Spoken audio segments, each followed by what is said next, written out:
Welcome दोस्तों। आखिरकार एक बड़ा फैसला हो चुका है और ये फैसला ऐसा है जो कि हमारे डिफेंस सेक्टर को एक बड़े लेवल पर ले जाएगा।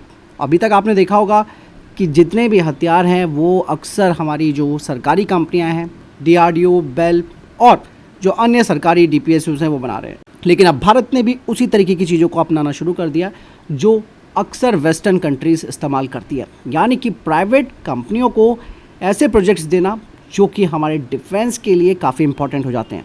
यहाँ पर मैं किसी ड्रोन की या फिर किसी टैंक की बात नहीं कर रहा, बल्कि अब मैं बात कर रहा हूँ मिसाइल प्रोग्राम की। अक्सर इस तरीके के प्रोग्राम यानी कि मिसाइल प्रोग्राम से प्राइवेट डिफेंस कंपनियों को दूर रखा गया था, लेकिन अब फैसला बदल चुका है। डीआरडीओ ने स्ट्रैटेजिक वेपन प्रोग्राम में प्राइवेट इंडियन कंपनियों को डेवलपमेंट और प्रोडक्शन पार्टनर बनाने की दिशा में काम शुरू कर दिया है। बाकायदा डीआरडीओ ने दोस्तों इस प्रोजेक्ट के लिए प्राइवेट इंडस्ट्री से एप्लीकेशन तक मांगी है। पूरा मामला क्या है ये भी जान लेते हैं। डीआरडीओ का जो रिसर्च सेंटर इमरात है, जिसे कि हम आरसीआई कहते हैं, उन्होंने अपने मिसाइल सिस्टम क्लस्टर के तहत इंडियन प्राइवेट कंपनीज को मिसाइल और गाइडेड बॉम्ब के को डेवलपमेंट और प्रोडक्शन के लिए इनवाइट किया है और इन प्राइवेट कंपनीज को अपने प्रपोजल को 24 सितंबर 2026 तक जमा करना होगा। ये इनिशिएटिव दोस्तों इसलिए भी काफ़ी इंपॉर्टेंट हो जाता है क्योंकि अभी स्ट्रैटेजिक वेपन्स की प्रोडक्शन में, जैसे मैंने बताया कि पब्लिक सेक्टर की जो कंपनीज हैं यानी कि डिफेंस पीएसयूज हैं, उन्हीं का रोल रहा है। लेकिन नए मॉडल में डीआरडीओ प्राइवेट सेक्टर की मैन्युफैक्चरिंग क्षमता को भी स्ट्रैटेजिक वेपन इकोसिस्टम में जोड़ना चाहता है। लेकिन यहाँ पर एक चीज़ और जानने वाली बात है, हर किसी कंपनी को ये सब चीज़ नहीं मिलेगी, यानी कि हर किसी कंपनी को इस प्रोजेक्ट में नहीं जोड़ा जाएगा। बाकायदा इसके लिए जो ज़रूरी फाइनेंशियल और टेक्निकल क्राइटेरियाज होते हैं वो यहाँ पर डीआरडीओ ने रखे हैं, जिन्हें पूरा इन कंपनियों को करना होगा, तभी वो लोग इस प्रोग्राम में जुड़ सकते हैं। यहाँ पर जो टेक्निकल क्राइटेरिया है वो भी समझ लेते हैं। पहला क्राइटेरिया है कि कंपनी का मिनिमम एनुअल टर्नओवर जो है वो 100 करोड़ तक होना चाहिए, नेटवर्थ कम से कम 34 करोड़ तक होनी चाहिए और क्रेडिट रेटिंग भी काफ़ी अच्छी होनी चाहिए।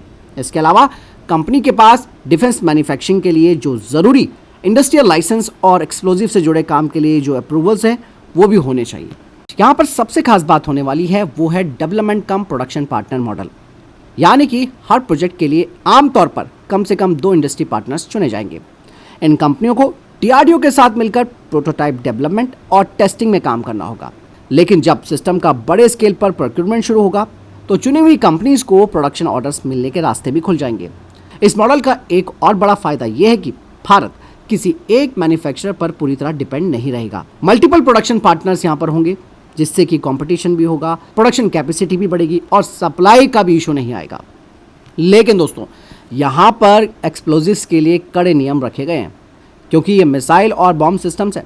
इसीलिए कंपनियों के पास फैक्ट्री होना काफ़ी नहीं है कि भाई आपकी फैक्ट्री है तो आप बना सकते हो, ऐसा नहीं होगा, बल्कि उन्हें एक्सप्लोजिव हैंडलिंग और स्टोरेज के लिए जो ज़रूरी लाइसेंस और इंफ्रास्ट्रक्चर है वो भी चाहिए होगा। जो क्राइटेरिया है वो बताता है कि प्रोडक्शन ऑर्डर मिलने के 1 साल के अंदर कम से कम 5 टन TNT/RDS क्लास मटेरियल की स्टोरेज कैपेसिटी इन्हें तैयार करनी होगी, जिसके लिए इन कंपनियों के पास समर सर्टिफिकेट भी होना ज़रूरी है। मतलब जो सेलेक्टेड कंपनीज हैं उन्हें डीआरडीओ हेडक्वार्टर से समर असेसमेंट सर्टिफिकेट भी हासिल करना होगा। इसके लिए मई 2027 की डेडलाइन बताई गई है। इस असेसमेंट का उद्देश्य दोस्तों इस बात को भी सुनिश्चित करना है कि कंपनी के पास स्ट्रैटेजिक डिफेंस प्रोडक्शन के लिए ज़रूरी इंफ्रास्ट्रक्चर, टेक्नोलॉजी और क्वालिटी क्षमताएं मौजूद है। यहाँ पर एक और बात सामने आई है। बताया जा रहा है कि डीआरडीओ के द्वारा जो एक्सपर्ट कमेटी तैयार की गई है वो कंपनीज की फैसिलिटीज़ का इंस्पेक्शन भी कर सकती है। अब यहाँ पर सबसे इंटरेस्टिंग बात पता क्या है, वो है टेक्नोलॉजी ट्रांसफ़र। इस प्रोग्राम में डीआरडीओ के द्वारा डेवलप की गई टेक्नोलॉजी का technology transfer free of cost किया जाएगा, लेकिन ये नॉन एक्सक्लूसिव होगा, जिसका मतलब बिल्कुल साफ है कि किसी एक कंपनी को टेक्नोलॉजी पर एक्सक्लूसिव मोनोपोली नहीं मिलेगी और ये टेक्नोलॉजी ट्रांसफ़र भी तभी दिया जाएगा जब डेवलपमेंट और ट्रायल्स पूरे हो जाएंगे। अब बात करते हैं इसका क्या बड़ा फ़ायदा मिलने वाला है। पहला फ़ायदा तो प्रोडक्शन क्षमता का एक्सपेंशन हमारा हो जाएगा। मान लीजिए किसी स्ट्रैटेजिक वेपन की डिमांड अचानक से बढ़ गई है, तो ऐसे में सिर्फ एक सरकारी प्रोडक्शन लाइन पर निर्भर रहने के बजाय मल्टीपल इंडियन कंपनीज प्रोडक्शन में अपना सहयोग दे सकती है, जिससे कि प्रोडक्शन की स्पीड बढ़ेगी, सप्लाई चेन स्ट्रांग होगी, प्राइवेट इंडस्ट्रीज़ को भी एडवांस मैन्युफैक्चरिंग एक्सपीरियंस भी मिलेगा। और सबसे इंपॉर्टेंट बात, भारत की स्ट्रैटेजिक वेपन इकोसिस्टम में स्वदेशी मैन्युफैक्चरिंग क्षमता भी बढ़ेगी।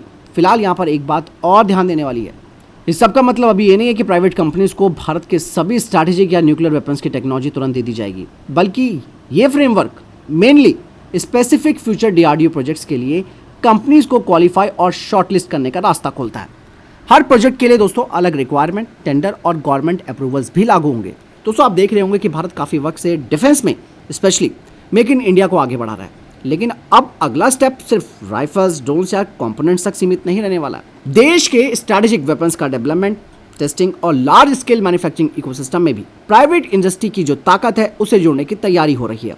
यह मॉडल अगर दोस्तों एग्जीक्यूट होता है, सफल होता है, तो आने वाले वर्षों में भारत के पास सिर्फ कुछ बड़ी डिफेंस कंपनीज नहीं होगी, बल्कि कई सारी हाई एंड इंडियन मैन्युफैक्चरर्स का स्ट्रैटेजिक वेपन इकोसिस्टम भी हो सकता है। और यही दोस्तों हमारे आत्मनिर्भर भारत की असली ताकत होगी। टेक्नोलॉजी भारत की होगी, मैन्युफैक्चरिंग भारत की होगी और कैपेबिलिटी भी हमारी बढ़ेगी। तो ये फैसला काफ़ी स्वागत करने योग्य है।